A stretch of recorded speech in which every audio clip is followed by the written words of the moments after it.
Namaste. This is Yoga Therapy Podcast, and I'm your host, Shira, yoga teacher, yoga therapist, and Ayurvedic wellness educator.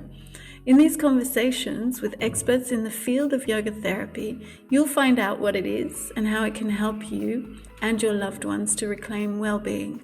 We'll touch on physical as well as mental health, physiology, emotions, women's health, spiritual well-being, goddesses, and self-development in the fullest sense.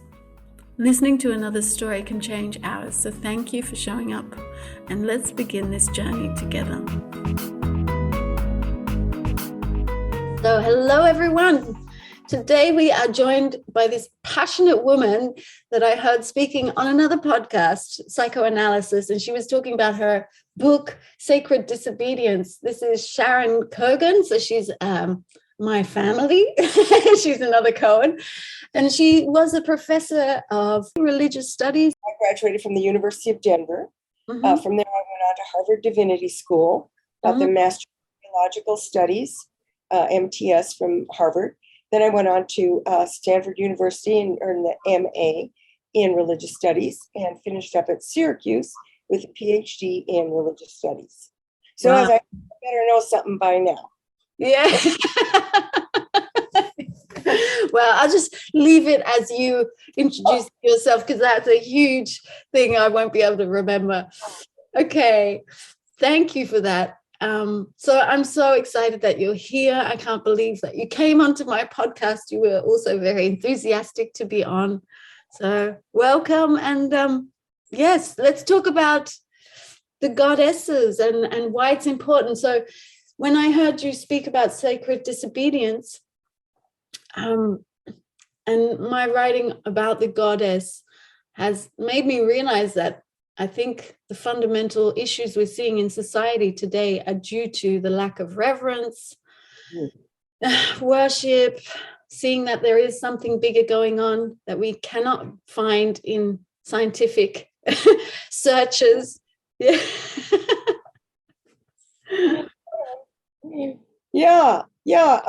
We have a great author in our field, Mircea, I'm not sure how to pronounce it, Mircea Eliade, who wrote a landmark work, Patterns in Comparative Religion. He wrote also The Sacred and the Profane. And I'm just kind of running off of a point you just made, that it's the little eros. I named them Psyche and Eros. Oh, wow. These are the cats. Yeah, Sharon's got her cats, lots of kittens in the room, and they're just jumping around, being very wild. Eliade made this point that the sacred and the profane, right, or the ordinary.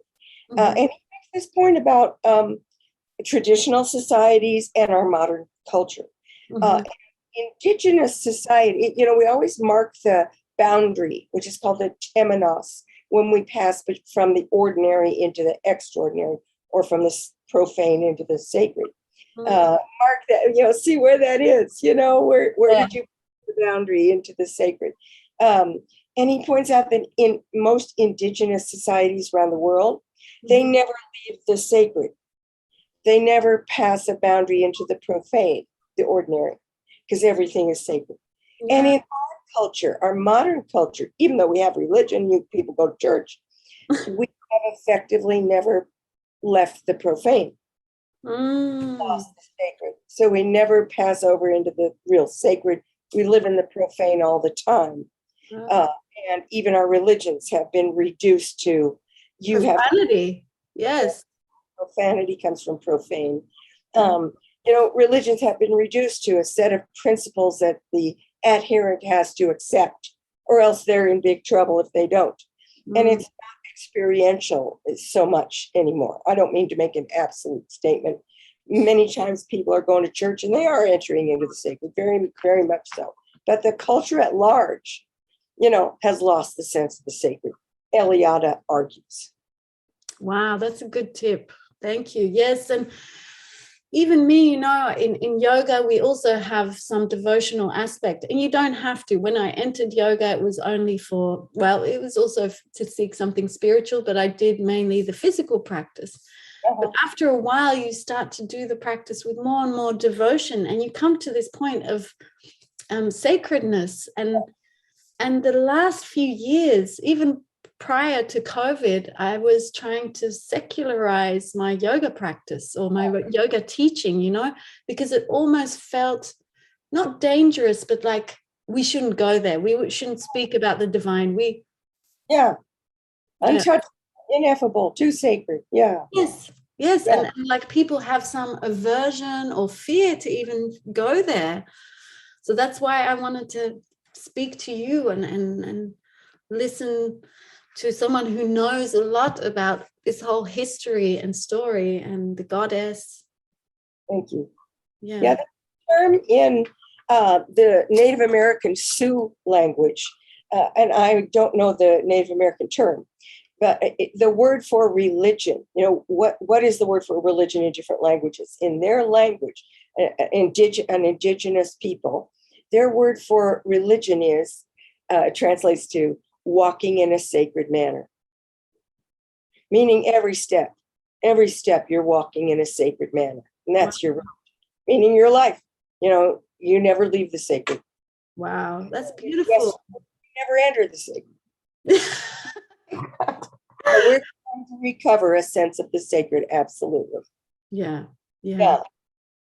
And so how do you think that our loss of the sacred has come about? Because I mean, we were very worshipping of the sacred, and especially mother cultures, matriarchal.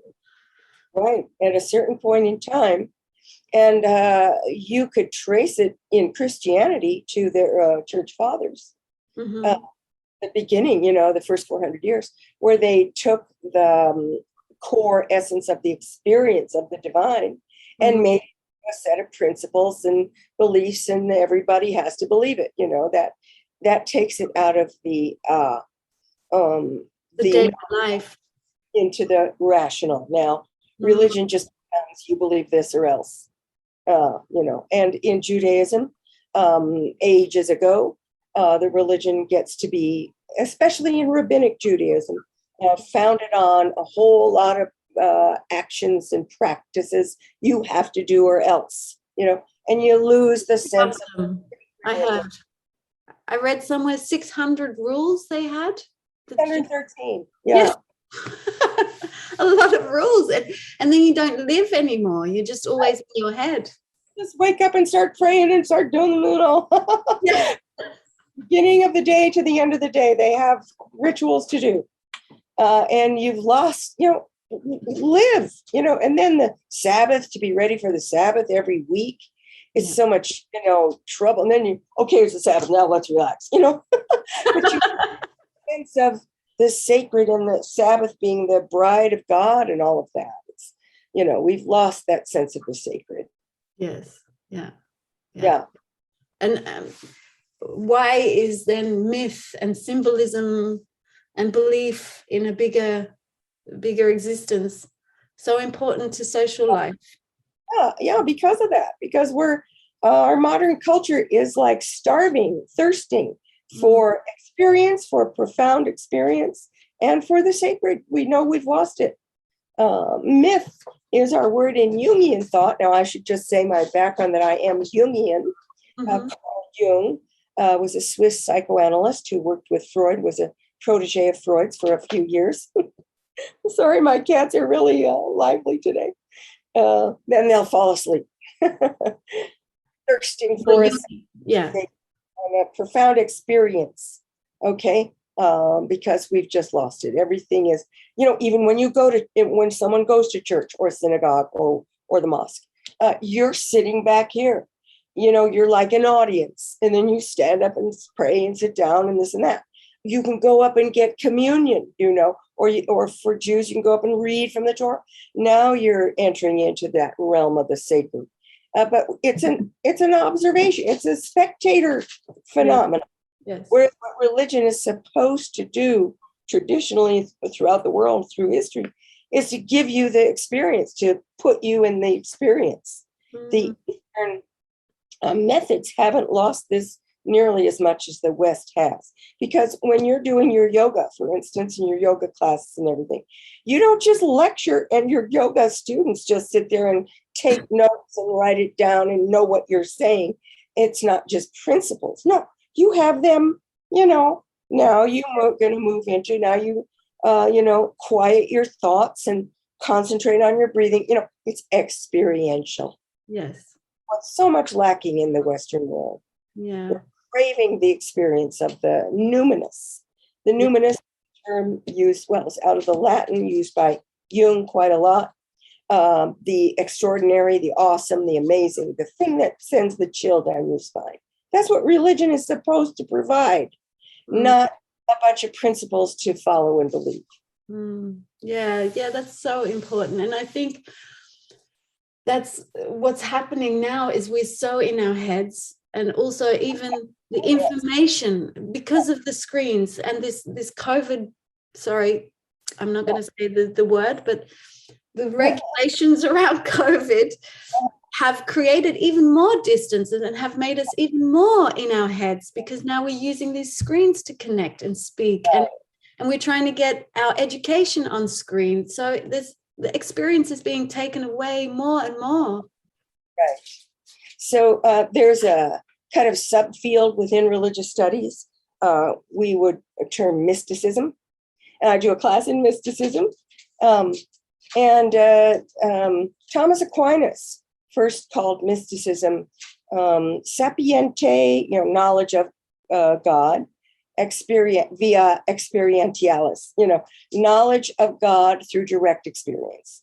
And that's what mysticism is. So the mystical strains in all the religions, including Judaism, Christianity, and Islam, those are much more experiential. The mystic has had an experience, a profound experience that has transformed their lives. And it isn't a question of a bunch of ideas. Okay, and if you've ever had a mystical experience, why, then it's direct experience of the extraordinary.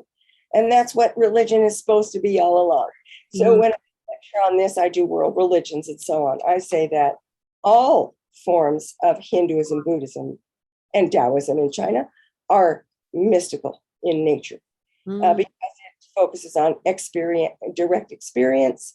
And then there are characteristics for mysticism. One of them is a sense of unity, that you become one with the divine. So God isn't out there or up there.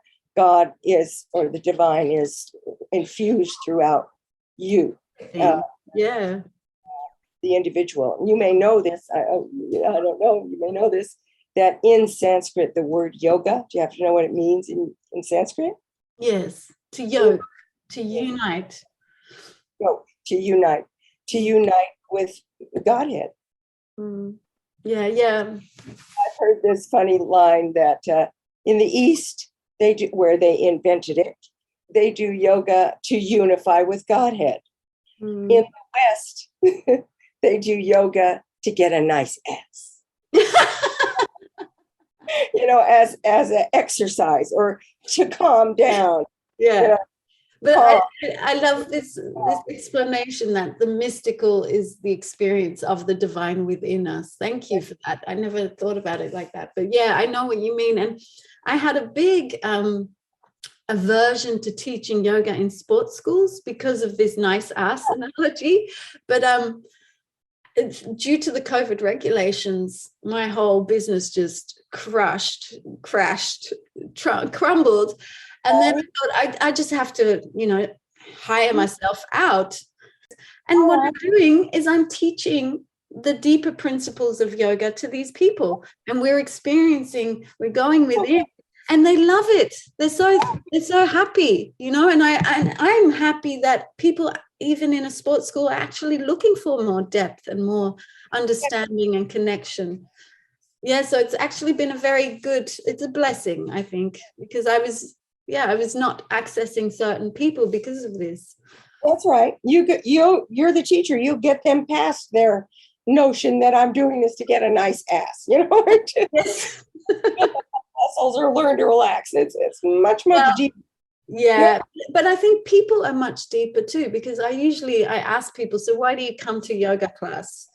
And most of them say to relax or for my well-being. The more, I think the more open a teacher is, the more open the student can be too. But they do it in the East to unify with Godhead. Yes. That's a lot more, to reach enlightenment. I know, but people don't even think about that, like we just said.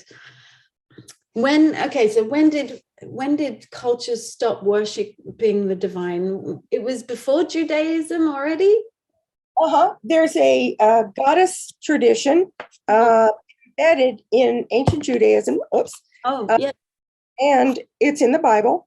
We can chart and document the purposeful suppression of goddess religion within the biblical culture. We see a whole lot of that in the Book of Kings and so on. Now, for instance, if I say a word, you're going to get a strong connotation on this word or name. I'm sure you are, because you're a Western person. What if I call some woman a Jezebel? What does it mean to you? She's a Jezebel. Well, I've read about Jezebel and I think she's amazing. So I think it's good. But I know how other people think she's evil. She's dangerous. Jezebel was a priestess of the goddess as a queen of Israel, of Judah. So she was a practicing high priestess. And that's what Judaism was. And this is way down into the 600s BCE. So there was still active worship of goddess. The goddess in the Bible is Shira, related to the ancient Sumerian or Semitic Ishtar. Okay, so we can identify just the fact that she's, demonized so badly in the Bible. Look what she did. She brought sexual practices into the Bible, into the temple and so on. Well, that's what practices were at that time. So demonized. And right there, we see the turning point where the goddess worship was suppressed within Judaism. You have, Mary in Christianity. Mary is the only female figure left in the whole religion, as it were. Meek. She's meek and silent. Meek and silent. She's an eternal virgin, and she's already reduced from divinity to a human. And she's all that's left. So as Jung puts it, all the goddesses have been kind of compressed into Mary, but she's not even allowed to be a goddess. She's not allowed to be sexual. But then, 1,000 years later, the Protestants got rid of Mary too. So, you put it, Protestantism is strictly a man's religion. Right? He was raised in it, Swiss Reform, heavy Calvinism, and he called it. Well, this is his word. I'm not meaning to refer to anybody's, religious practice. He called it deadly boring. Experienced of his own religion. You just go through the motions, you proceed down, you do the thing, and then you drink them, it's just going through the motions. He called it deadly boring. This is why he liked Catholicism, because they still had the feminine in there and they still had the ritual. But even then, you go back behind Catholicism, and we have a purposeful, systematic suppression of goddesses in the Western world. I always, when I start speaking about my India courses, I always say, interestingly, in the Western world, we have to dig up any traces of the goddess in the archaeological record. In India, they never lost the goddess. Yes. You don't have to dig her up. And I'm going to be talking about the triple goddess here, and that's in full display in India. Of course, in India, they have 33 million gods and goddesses. And so on. But the big four, and I'm going to talk about the triple goddess, and it often opens up into four. You have Uma, the virgin, Parvati, the great mother, the sexual one with the yoni, and Durga, the warrior goddess, and Kali, who is the crone. So I don't know. Let me backtrack a little bit, can I? And into this. Okay, I'll follow my notes as I had it planned. Feel free. I start out by asking, noticing, this is my little, I have a multi-purpose instrument. That's now my microphone. I'll say to people, you notice how you'll be asked, or you'll hear people ask, Do you believe in God? Do you believe in God? Do you not believe in God, etc.? But notice how we're never asked, do you believe in goddess? Do you believe in? Can I just say something? I was at a conference a few months ago from the Baha'i. I never heard of the Baha'i, and so I was quite argumentative, I would say, saying, because they were talking about God all the time, and I said, well, why don't you just call it goddess if it's not a sexual thing? Why are we always saying God? Because this is an issue I have. It's always a male figure. We have this image in our heads that it's male because God has always been portrayed as male. Well, not always, but in our culture, yeah. Yes, in our culture. Yes, sorry. Jews will say this too, that, oh, God has no gender. It's both genders or it's no gender. Yeah, but then when you call it God, why do you say he's a father and a king and he has a son? No, that's masculine. Excuse me. So say goddess then if you really think it has no gender, right? Well, no, people don't say goddess. So I'll ask the class, do you think it would make a difference if God or the divine were female, feminine? And I'll get the guys in the class saying, nah. And all the women will say, oh yeah, that makes a big difference. Yeah, of course. We're kind of like approaching the divine as female or as the feminine. What do we mean by that now? And to kind of unpack that, because a lot is involved and is packed into that formula. So this is the way I do it when I approach this class on goddesses. First, I kind of enter in through the feminine. And I must just say, I know right now in our world, this business of gender is so completely, differentiated. It's going through profound transformation right now. Mm-hmm. I wish so many times that Jung were still alive so that he could, guide us with his profound wisdom in all of this. Mm-hmm. But he, as early as the 1920s, he said, gender is more like a continuum rather than an absolute, you have four categories. You have men and women, and then you have the masculine and the feminine. And the masculine and feminine are built into all of us, just as we have the hormones of both genders and so on. I just bristle a little bit when some people say there is no gender. There is no such thing as gender. Now that's going a little too far. Yes, I agree. Are built into nature. It's something humans have made up.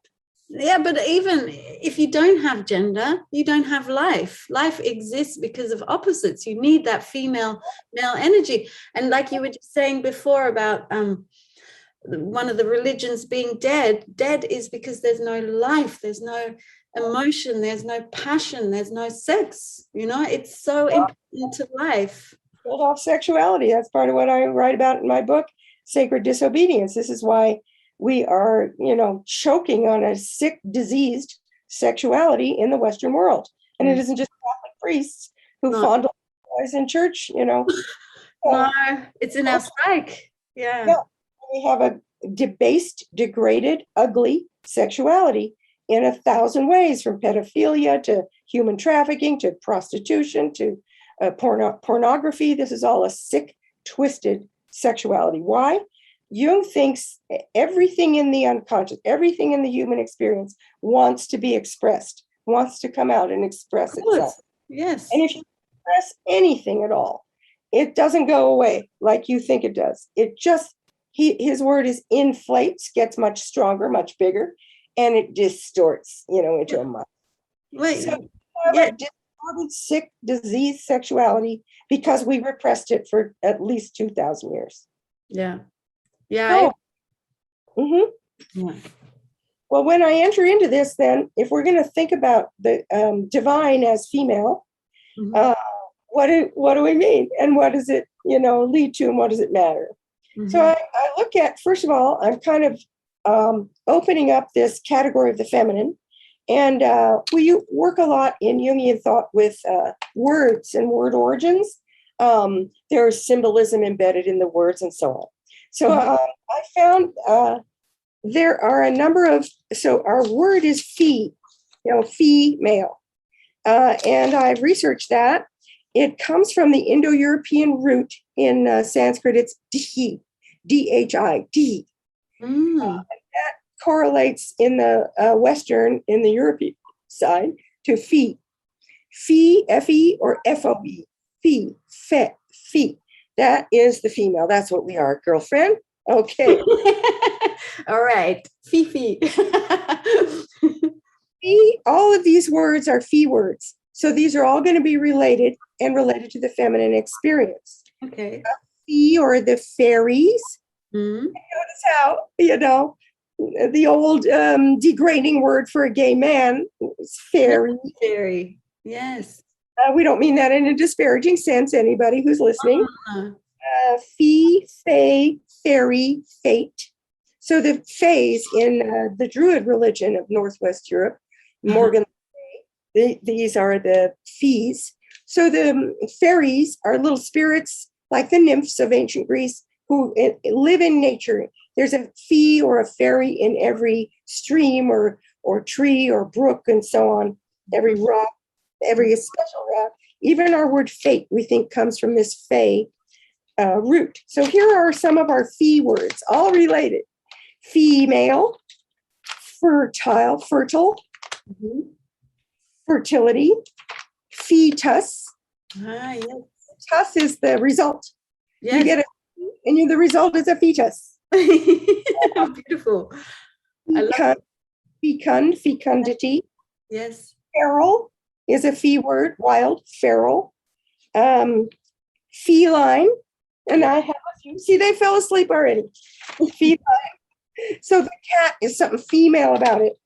Well, she's elegant and smooth, and she picks things up that others don't. Yes. And feelings.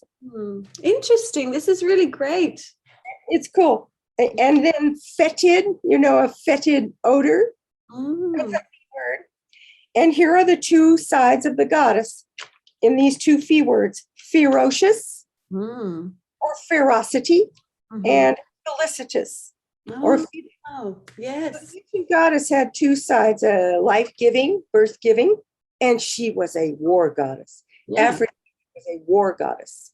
So she's ferocious and felicitous, loving and terrifying.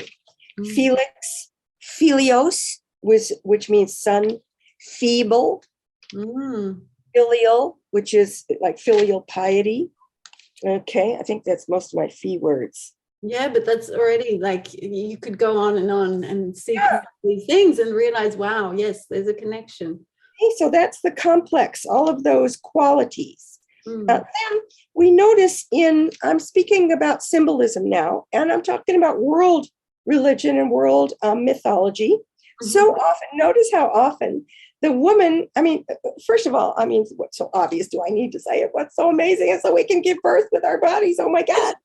Yeah, but even this is, it seems like the last few years, people are denying this incredibleness, more and more by taking children away, going to daycare. Oh, God. Kind of thing. We're taking away the last vestige of power that woman has in this world. We females can be impregnated. We're going to grow. Hey, excuse me. Every person in the world, you see those big crowds with millions and millions. We just got through the Queen Elizabeth's funeral. See how many people? Oh my God. I'm just looking at a huge crowd of people. Where did every single one of them come from? From a yoni, from a woman. One was made, your body, yourself, you were made in your mother's body. It's phenomenal, isn't it? A tiny microscopic seed. And she worked on it and gave you a pancreas and lungs and every organ. Is phenomenal. It's miraculous that any of us are born and live. The woman, gives birth, creates us in her body and gives birth to us, of course, through pain and agony and glory all at once. And then, so amazing, built into nature, we women, we become food producers. Create food to feed our baby. All right. So it's pretty amazing. Now, because we are birth givers, life givers, and food producers in our own bodies, notice how, looking at symbolism now, how often fruits and elements that, of food are associated with the woman's body. Mm. We're called tomatoes. Look at we've got peaches. Oh. We got melons. We're a hot tomato, So there used to be this country singer in America Minnie Pearl used to wear a hat full of fruits hanging off her. Oh, really? Yeah. And that's the woman is the source of food, the source of food. Yes. Yes. Associated with the fruits of the bounty of nature. In fact, okay. And then flowers, of course, are associated with the female and the goddess. You think about, when do you give flowers and for what occasion? Typically, the man that brings flowers to the woman. Does the woman out on a date bring flowers to the man? That's strange. No, he brings flowers to her. And the flower, and we have a flower. We got deflowered, right? Yes. So our bodies are like part of nature. So when do you bring flowers? Her birthday. I think Mother's Day is the best sales for flowers in the whole world. Here, and funerals, life and death energies. We mark it with flowers. Mm-hmm. I'm going to talk about what we call the triple goddess. Maid, mother, crone. The three aspects of the female's life cycle. Of virgin, mother, crone, or aged woman. Notice how flowers follow the same model or pattern. Yes. We're a bud. First, it's a bud and it's all closed up. Yeah. Roses. The rose is sacred to the goddess Aphrodite, the goddess of love. Okay. But that would never open. Sometimes they just don't open. Those were sacred to the virgin goddess. Her essence and her ability to give birth and so on is closed up. She's a virgin. So first we're a bud, and then we open up and become a blossom.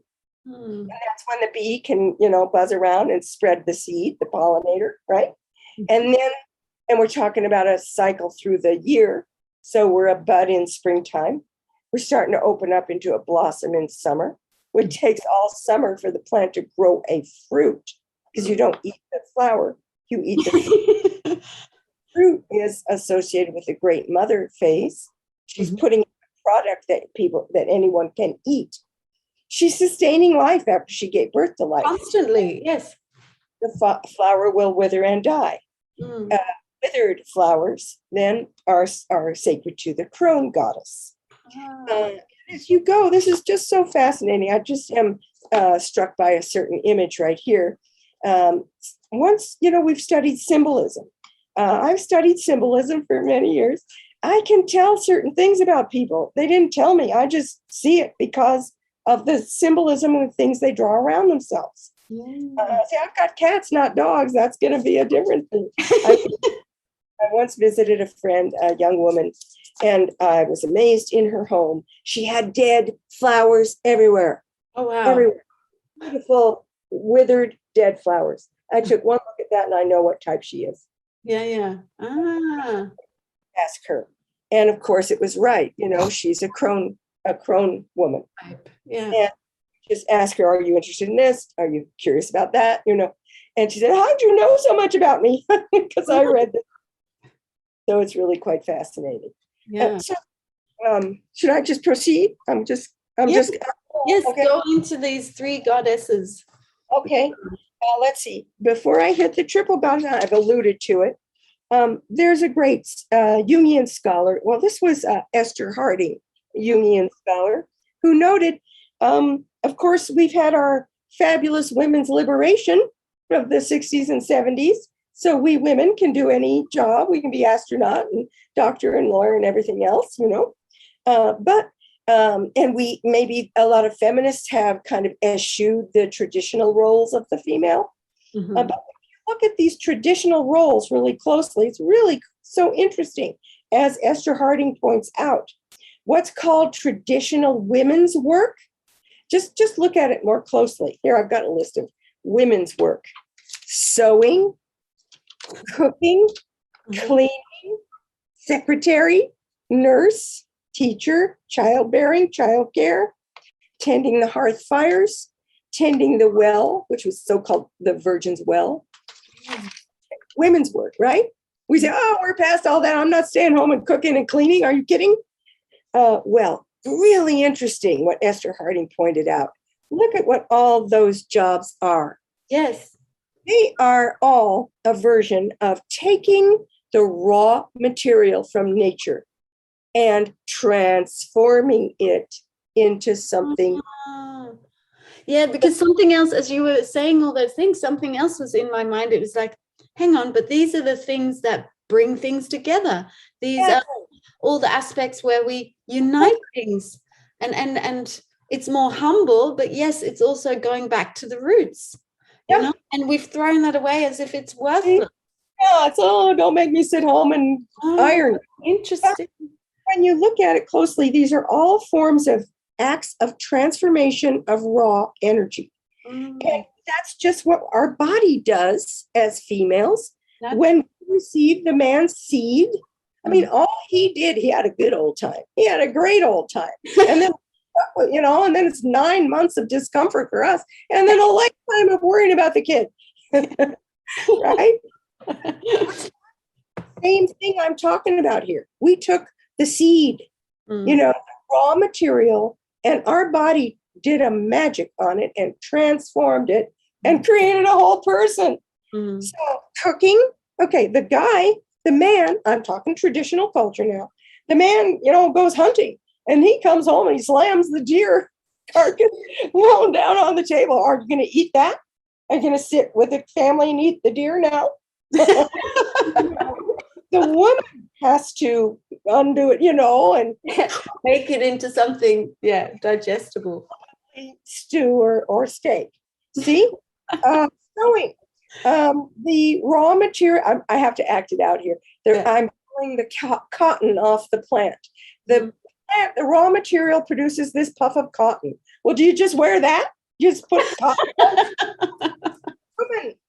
The loom in China, the great industry of the silk was always the women. The women tend to the looms and the little silkworms and so on. This is women's work, sewing. So we pull the threads that nature produced, but we, transform it on the loom and everything and produce something you can wear. Okay. And cooking, cleaning is, you have a realm of chaos, and that's, nature produced chaos. Now we're going to step in and introduce order. And transform it from chaos into order. Something else I want to say about cleaning, which is something I discovered only after I had a child. I was irritated. All the free time that I had to clean up. But then I realized cleaning is also the experience of doing it makes you realize how much abundance there is, because dust keeps falling. Food keeps appearing. There's always, that just shows you that life is constantly producing and giving and making and creating, and we don't know how. And it's okay to not know how. And if you didn't clean and you just let it all pile up, you wouldn't be able to turn around. You wouldn't have an orderly life. Yes. So is the one that introduces order into chaos. Yes. And I'm glad I already mentioned the triple goddess, because I'm going to go into it in greater detail here. But business of weaving, this is really interesting now. Sewing, weaving, there's a motif of the weaving woman, goes all through literature. Do you remember Charles Dickens' Tale of Two Cities, where Madame Defarge is knitting, and she put all the names of the enemies of the state into her knitting. Oh, wow. It's fatal, because if it's in her knitting, they're slated to be executed by the guillotine. So there's the theme of the weaving woman all through nature, right? Well, it's so interesting that if you take this triple goddess, maiden, mother, crone, there's a weaving word for every one of them. All of them are weavers. Look at this. What is the virgin? Now, I'm using an old-fashioned word for a woman that didn't ever marry, a virgin that didn't marry. She's called a spinster.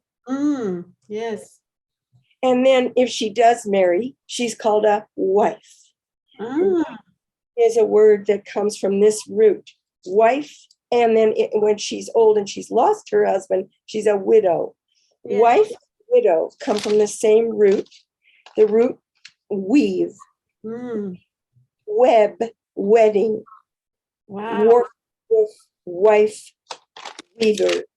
And the woman's wedding, it's her wedding. And the spider weaves. All of these words are related. Yes, and Tantra is also about weaving, and Tantra is the female worship of, yes, the Vedic tradition. So we're weavers as virgins and as mothers and as crones. Yes. And I'm just thinking about this. I'm blown away by, the simplest thing in life. I'm just amazed, I look at my, wow, jeez, I can't move at all. I say to myself, life is amazing, and you can just be in awe constantly if we would just take the time. I think that's what's destroying our culture and our lives, basically, is that we've been told we don't have time. As I will sometimes say to my students, wow, do you ever, suddenly catch yourself and think about, have you ever thought what a mystery you are to yourself?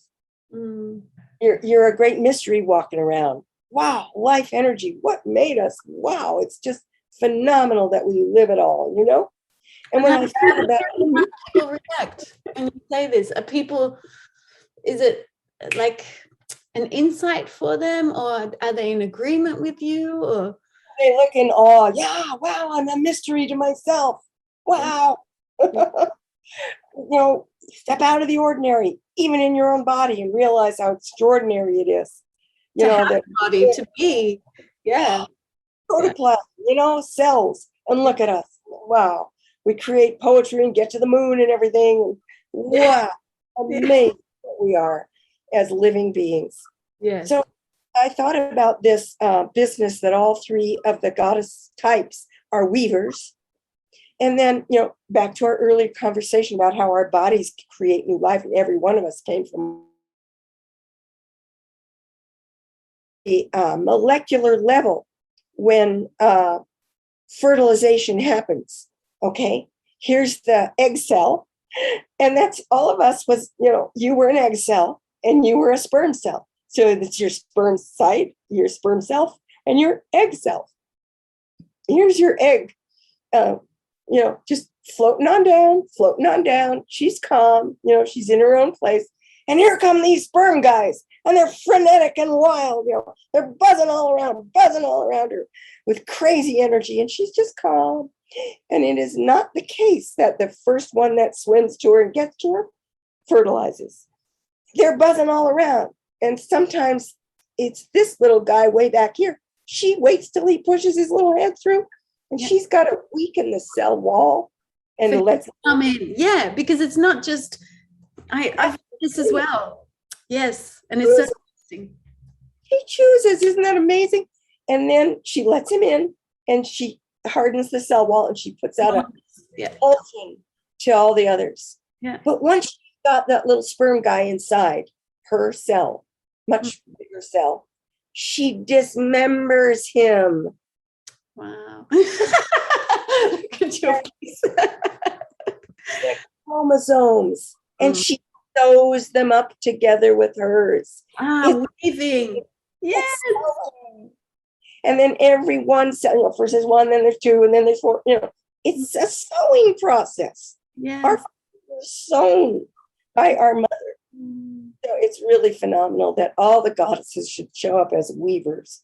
So there was about the women's work is taking raw energy from nature, like the sperm cell, and transforming it in an amazing, magical way to make it something that we can all use. Well, I go from there. Now, I want to just invoke an image. I mentioned that I mentioned to Shira before we started that I spent my junior year abroad back in college in France. I'm a Francophile. And in France, I don't know if it exists anywhere else. You tell me if it's in Holland. There are stores called parfumeries. Mm-hmm. And I don't think that exists anywhere else. No. And it was as big as a department store, all different forms. Oh my God, I've never been so overwhelmed with perfumes. And I go in, I'm going to, buy gifts for my folks at home and all my people at home, and I'm thinking of my aunt. She was so, thrilled that I'm in Paris. I went to Paris and I went to a parfumerie in Paris, and I go in and I'm going to buy her a bottle of perfume. A tiny little bottle is, $50. I can't afford. I'm a student. So I don't know what kind of perfume to get her. And the lady comes and waits on me.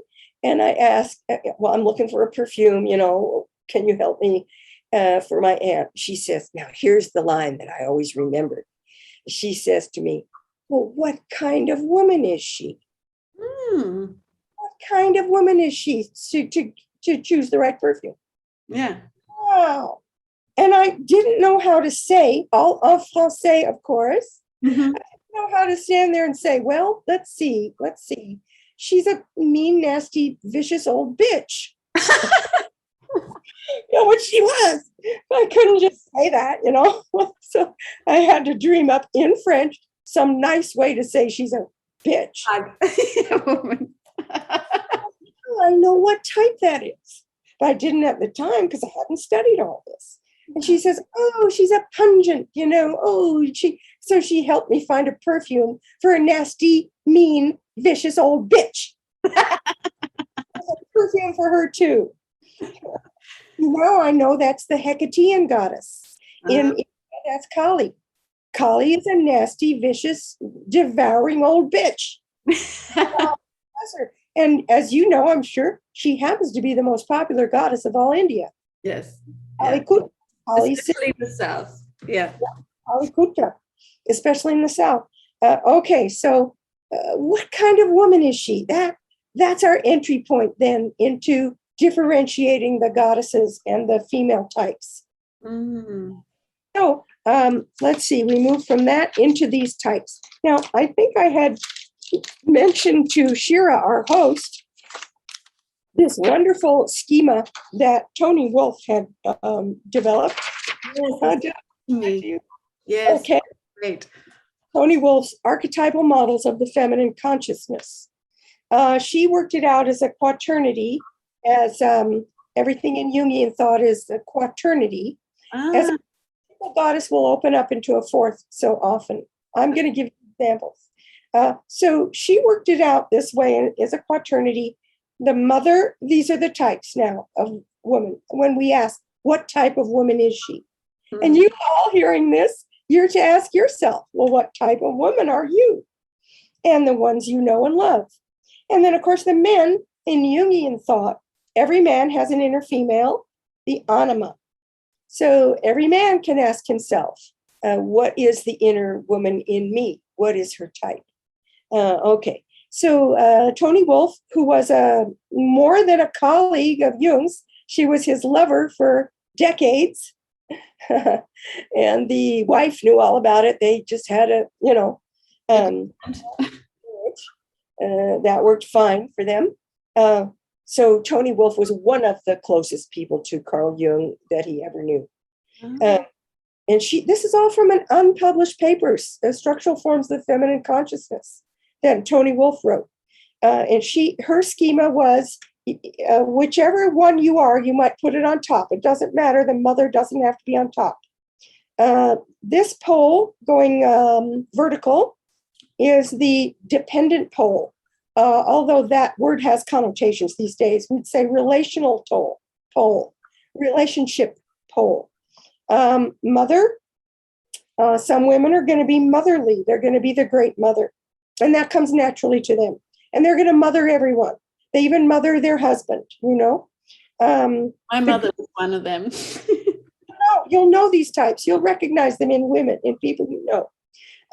And now, you see, it's relational because you can't be a mother all by yourself. And then opposite of that, the other end is the hetaira, which is the Greek word for companion woman. Okay, this is the Aphrodisian goddess now. Oh, the mother then in Greek myth would be Gaia, Rhea, Hera. In Latin, it's Juno, okay, the great mother.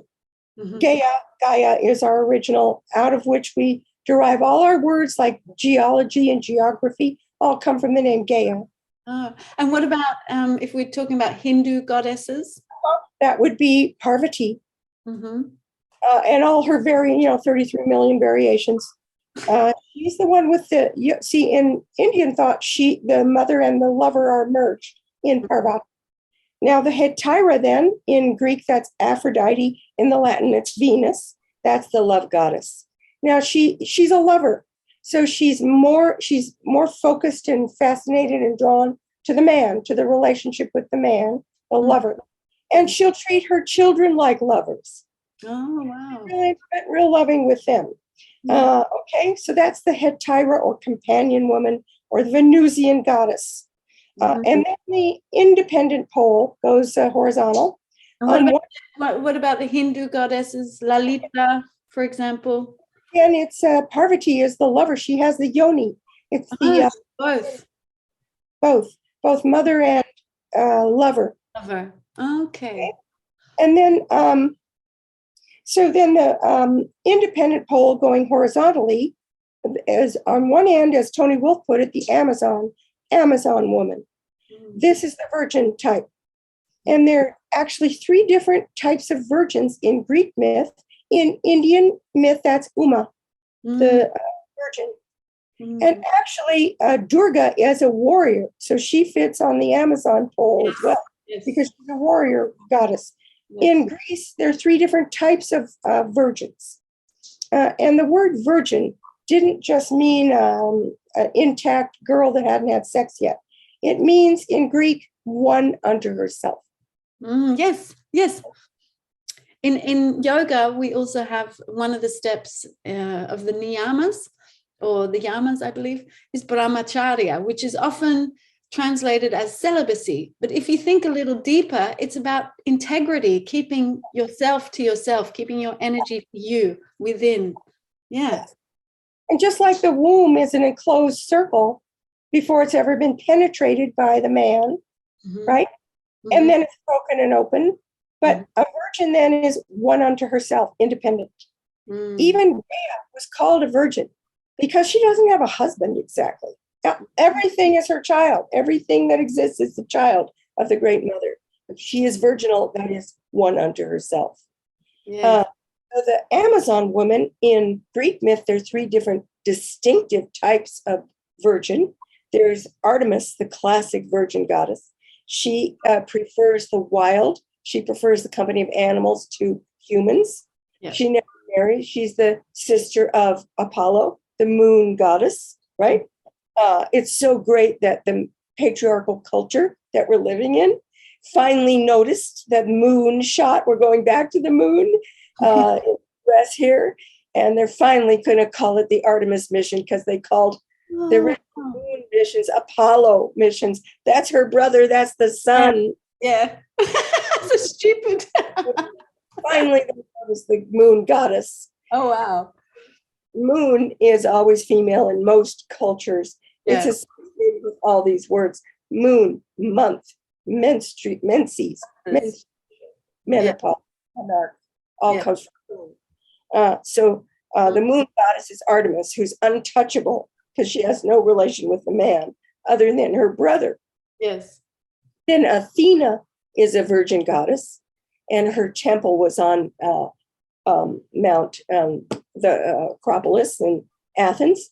And what's her temple called? The Parthenon. That's the Greek word for virgin. Parthenon means virgin. So she is an untouched, intact virgin, but what never engages in sex relations. That's that kind of virgin. Artemis engages in sex relations. She's very sexual all the time, just not with men.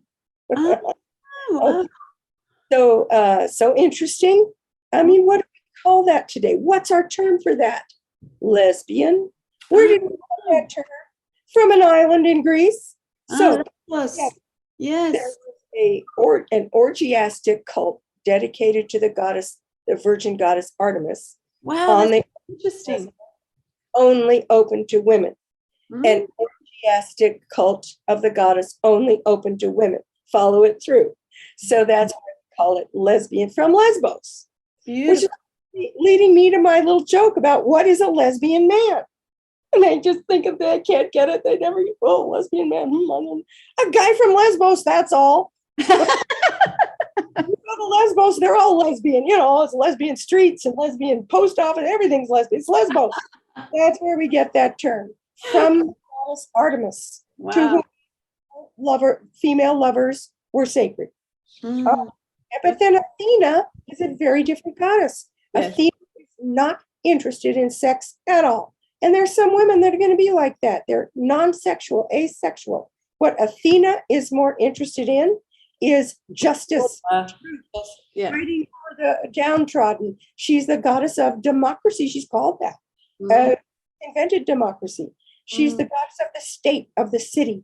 And just like her body, Athens has never been penetrated by an outside enemy with their phallic weapons, you see? Although it was a tech version. Yes. And then there's another type of virgin goddess. So when we say a woman is a virgin type, which virgin do we mean? A really good example of an Athenian woman in, I almost called her the goddess Oprah. Oprah is a good example. Excuse me. She's not interested in, she has Stedman, she has a lover, but that isn't her focus in life, right? Like Pamela Anderson, or Marilyn Monroe. Marilyn Monroe is a classic Venusian woman. She's all about the man, everything about sexuality in the man. Her ruling goddess or ruling archetype is Aphrodite, clearly. Like, duh. Well, someone like Oprah isn't interested in love affairs and all that. She's trying to change the world. She's trying to open schools for African girls. She's trying to bring, make this a better world. And that's what the Athenian goddess is dedicated to. Sexuality is her downfall, actually. The one called the Maid in French history, Joan of Arc, was a classic Athenian, and she was a soldier fighting in the war. Athena was a strategist in the war, in the Trojan War. And I read that Joan of Arc was actually captured by the opposing armies at one point and raped. And that was the worst thing in her life. She was wounded and went into battle bleeding and wounded. She didn't care. But being raped, this was, penetrating that absolute, Athena wears the Aegis, the head of the Gorgon on her chest, on her womb, so no one could get close to that. Wow. So there's the Athenian woman, who's very different from the Artemis type of virgin. And then there's a third type of virgin, Hestia, known in the Latin as Vesta. And this kind of woman who's dedicated to keeping the fires, the central fires of Rome lit, right? And she never marries. Now, later you can leave the priesthood and get married and all that. But there's a type of woman that's a Hestian woman, a Vesta type. They love cleaning. They love the home. And their place is to clean the home and make the home a beautiful place, not for the children or for the husband, but for the sake of the home and the hearth and the comfort, Yeah. And this type of woman, interestingly, she's often tied to the parents. Do you know a woman? I have a good friend like this. She has, just ended up this, not that they planned it, sticking to the parents for a lifetime. Yeah. She's taking care of the parents, the aged parents now, right? Yeah. She never quite broke away from the home. Yeah. Her place really is in the home. Ah, I see. Yes.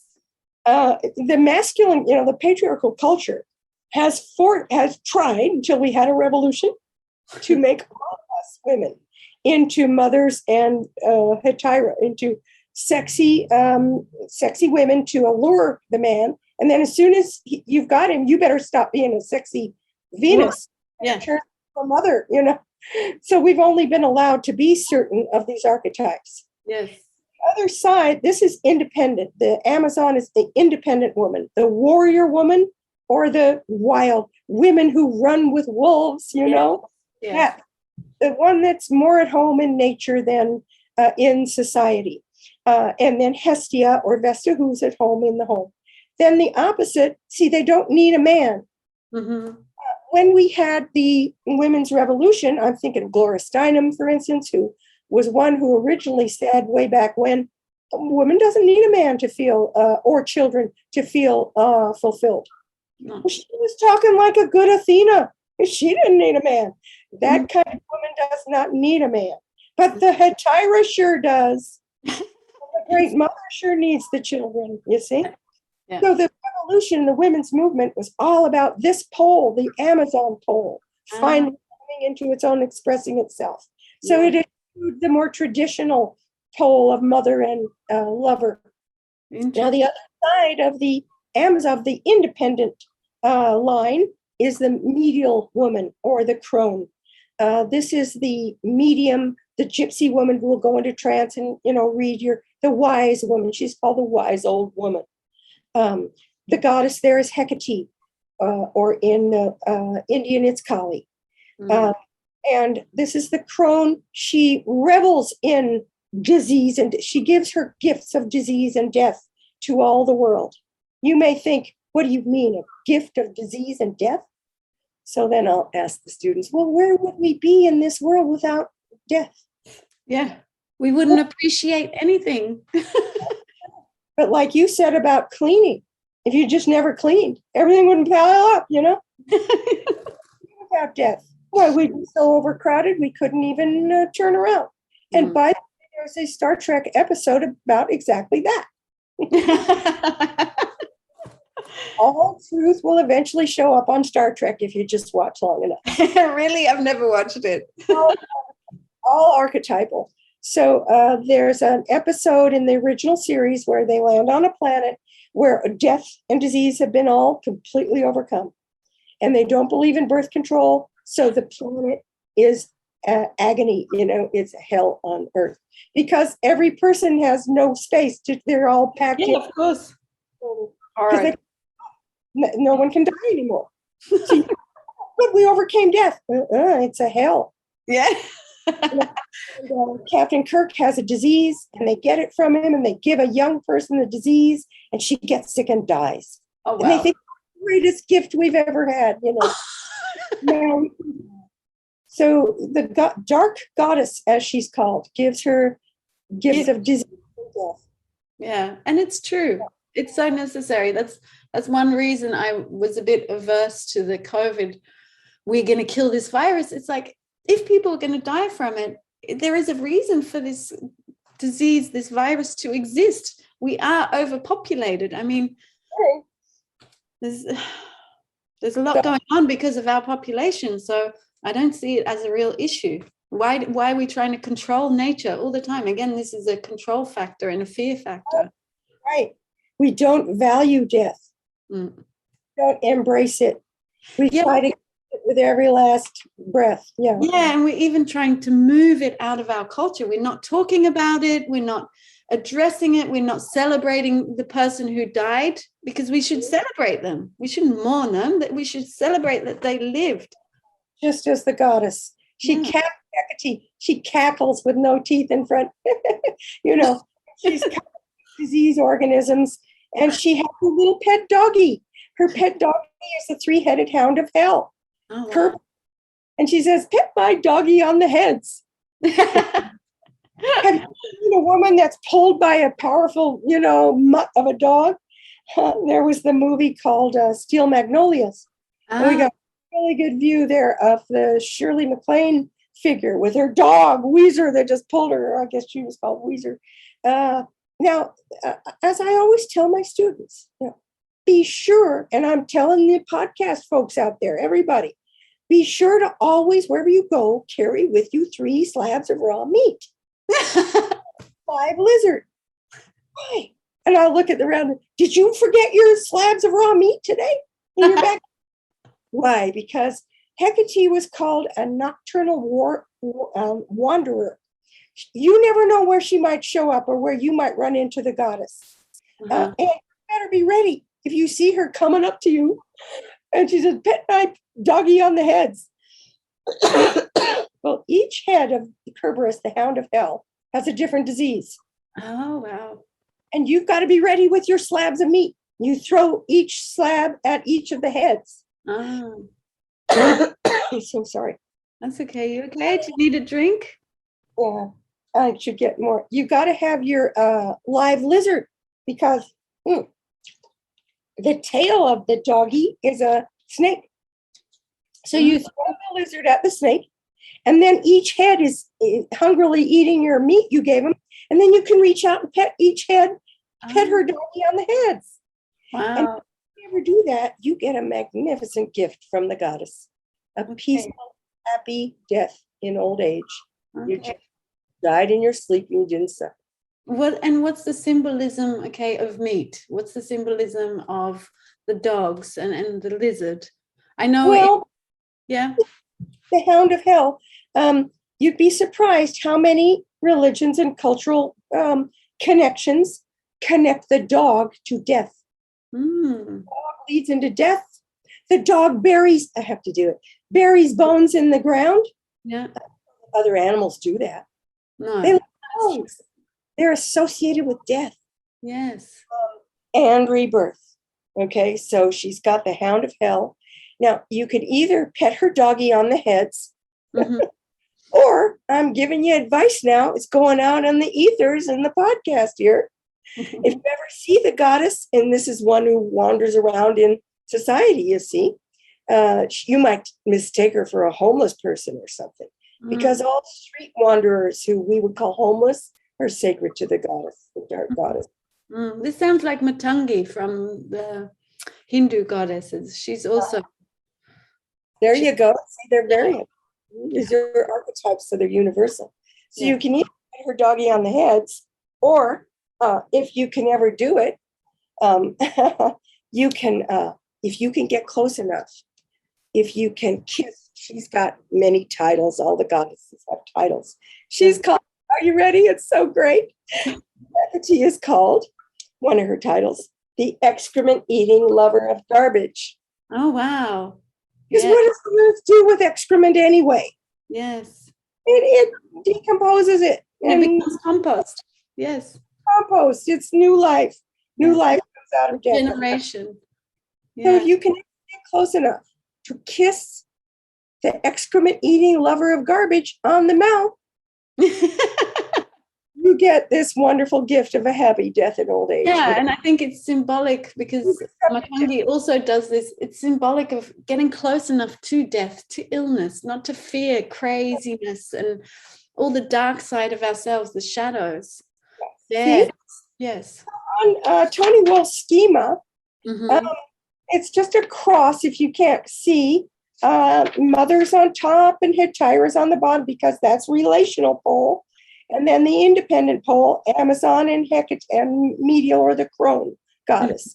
Now, in society, I said that the women's movement was all about this Amazon pole, where women are going to come out and we can do anything. We can have careers and we can be warriors and everything else. So Western society has long valued the mother and the lover. And now the Amazon, burst forth, and she's demanded her recognition. But society has never yet valued and appreciated the crone. Yes. We are scared of the crazy old bat, So when I described my aunt, when she asked me so innocently for the perfume, what kind of woman is she? And I described a mean, nasty, vicious old bitch. She has passed away, so she won't know I'm talking about. I won't name her. And of course she's a crone. Of course she's an old Hecatean.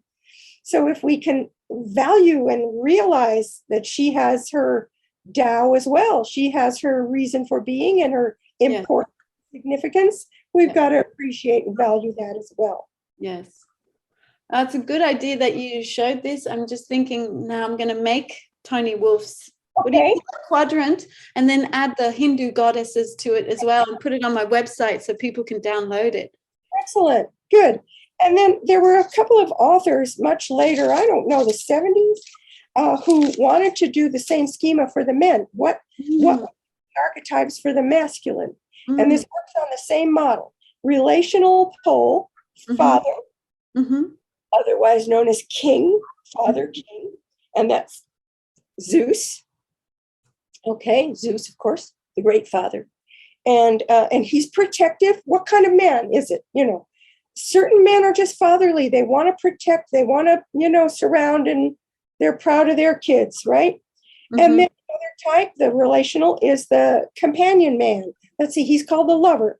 The lover. I always think of Hugh Hefner, you know. He made it for being the ladies' man. Okay. That's the type of man. If you get to know guys, you'll know. If he's just not into, you know, not a ladies' man, you know it. And if he is a ladies' man, you know it. Know it too. That type. And he hasn't chosen to be that. It's built into you. It's, you know, the archetypes are living themselves through you. And then the independent pole, on where the Amazon would be, if for the masculine archetypes, is the warrior. And certain men love and they thrive on war and battle and competition. A lot of guys will come home from battle, you know, war, and they'll find, I don't have anything to do with myself anymore. Yeah, they get restless. My life was when I was a warrior in the field, you know. And then business is a field of battle, you know. I was just gonna say that's battle now. It's business. Yeah. And they're designed for it, they're made for it. It's good, it's all right. You know, that's their Tao, their way in life. And then the other side is what they called the magician. This is the wise old man, but also the hermetic type, the Hermes, the fascinating deity who has multifaceted, you see.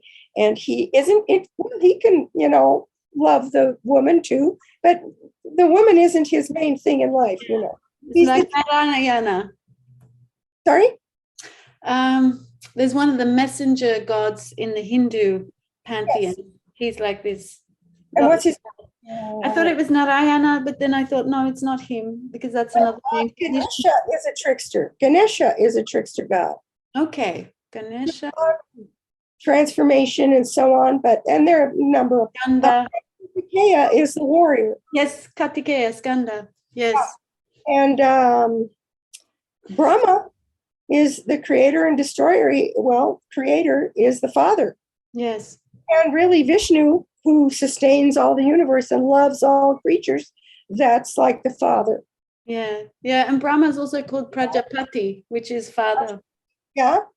And then Shiva Lingam is the lover. So you have these parallels everywhere. Now let's see. I unfortunately, you know, it's not a visual because I have a whole notebook here of pictures of goddess, but I wrote them down.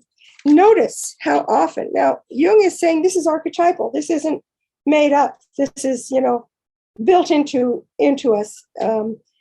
Notice how often three women are grouped together.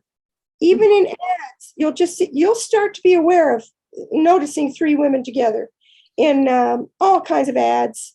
But even three, even in I think it's Art Nouveau, Art Deco, that everything was in threes. When threes makes things harmonious, and you have the three gunas, the three doshas in Ayurveda. Yeah. The Trimurti. Yes. Three gods. Okay. Look at the threeness associated with the woman. Well, we have a triangular, you know, we have a triangle. We have, well, it's actually been called this, the three furrows of the female organ. Of the female, you know what I'm trying to say, genital organ, the three furrows. It's interesting. Only women can relate to this because that one in the middle, you know, that's where all the action is. Here's your virgins on the side, and here's your lover in the middle. Okay, all the action. Three furrows. And Demeter was called the goddess of the thrice plowed field. And the plow is V-shaped because the plow will cut into the earth and leave the seed, you see. And then we have 9 months of pregnancy, 3 times 3. And actually the 9 months are split into 3 trimesters. Mm-hmm. And I learned that there are actually 3 different types of estrogen. Yes. Okay. And then these goddesses. Okay. We have 3 graces. This is Greek myth now. 3 furies, 3 fates, 3 gray eye. Sometimes they're all the same type. 3 ancient women, the gray eye. They have sisters. They have 1 eye between them. They're so decrepit, and 1 tooth between them. They pass it around. 3 witches. Macbeth.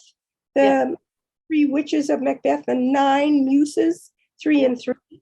There's your maid mother crone. Now, if you look closely, when you see a group of 3, as I say, sometimes they'll be all 3 the same type.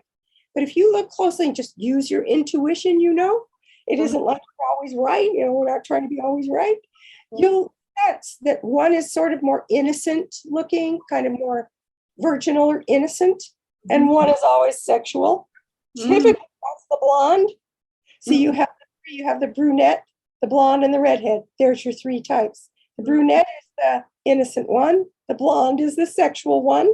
And the red is fiery. Of blood is the color of Kali. Kali swims, she's red stained up to her chest because she swims in the blood of the dead and she laps it up hungrily. And Hecate is said to have red feet. They're bare feet and red, glistening, wet red feet. Why? Because she said to wade in the blood of the dead and laughs. Little dog. Yeah. So she wades in the blood of the dead. And there's the countries in the realm of the dead in Tartarus. Hecate bathes in the river of aching. This is such a profound, wise point. When you are in trouble or aching or in, turmoil, grief.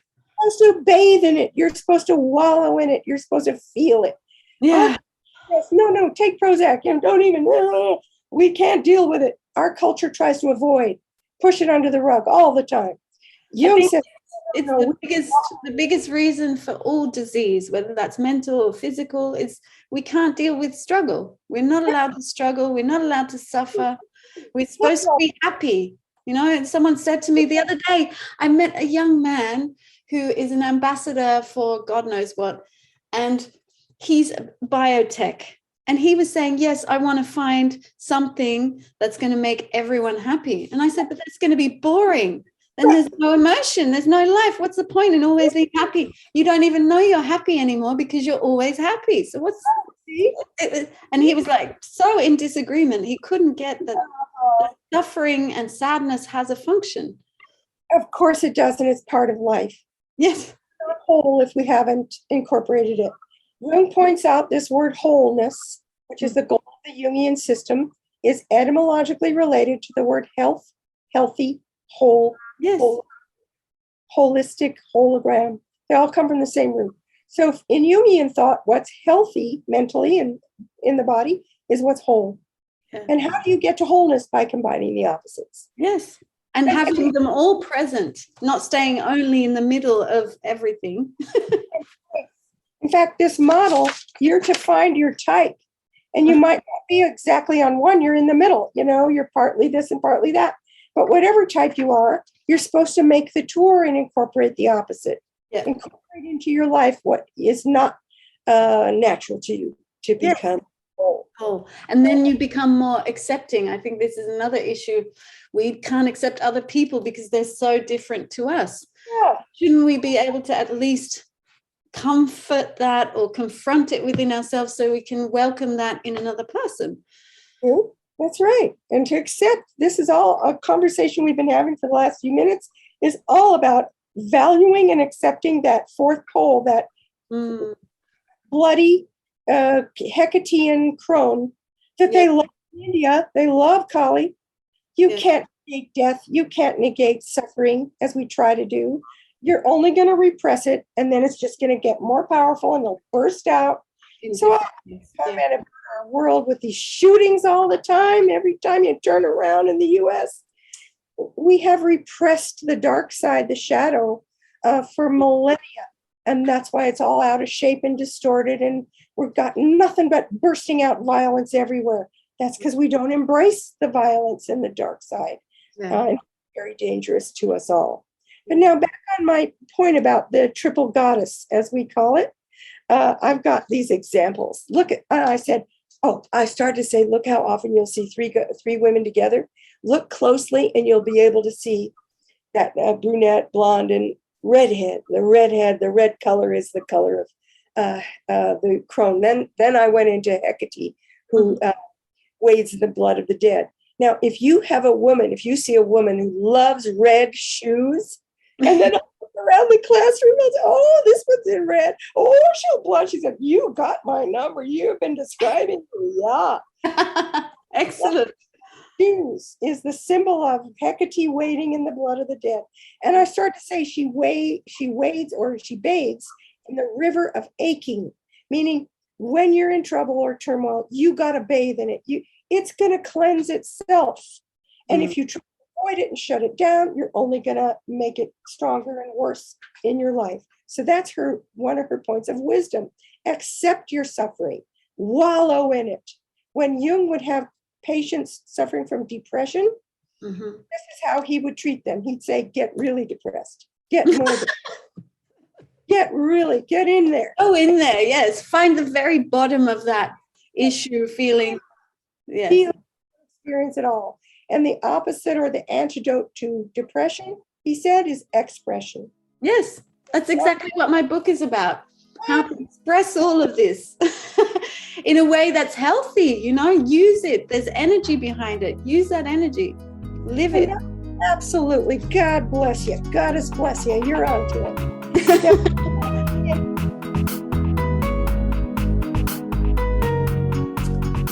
Oh, hello. I just want to say this is part 1 of this conversation with Sharon. We enjoyed ourselves so much, and Sharon has so much knowledge and insight, and she has so much passion and energy. So there is a part 2 coming next week where we finish this conversation. I thought this was a great way to end, so I'm leaving you with a bit of suspense, and enjoy the week and see you next week. Bye.